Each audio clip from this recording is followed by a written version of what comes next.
అందరికీ నమస్కారం అండి। ఈ మనం గత 2 రోజుల నుంచి నంద్యాల టౌన్ లో సీఎం రిలీఫ్ ఫండ్ పంపడం జరిగింది। ప్రతి ఇంటికి డోర్ టు డోర్ పోయి మనం సీఎం రిలీఫ్ ఫండ్ ఇచ్చినాం।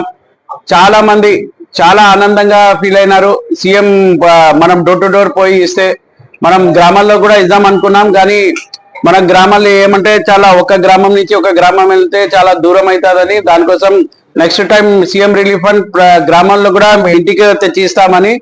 ఇంకొకటి దాదాపు టోటల్ అమౌంట్ వచ్చేసి నంద్యాలకి ఈసారి 37 లక్షలు అయింది। దాదాపు ఈ సంవత్సరంలో మేము దాదాపు 1 కోటి పైన సీఎం రిలీఫ్ ఫండ్ ఇవ్వడం జరిగింది। దీనికి మెయిన్ మన చంద్రబాబు నాయుడు గారికి ధన్యవాదాలు తెలియజేసుకోవాలి। అట్లానే ఈరోజు మన గోస్పాడు మండలం కానీ నంద్యాల మండలం కానీ మన ఆఫీస్ లో ఇవ్వడం జరుగుతుంది। దానికోసం మీరందరూ ఎవరు బీదోళ్ళు ఎవరన్నా ఉంటే ఖచ్చితంగా మీరందరూ సీఎం రిలీఫ్ ఫండ్ కి అప్లై చేసుకోమని కోరుకుంటున్నాను। అట్లానే మీరందరూ మరొకసారి చంద్రబాబు నాయుడు గారికి మీరందరూ ఒకసారి ధన్యవాదాలు చెప్పాలని కోరుకుంటున్నాను। జై హింద్, జై తెలుగుదేశం।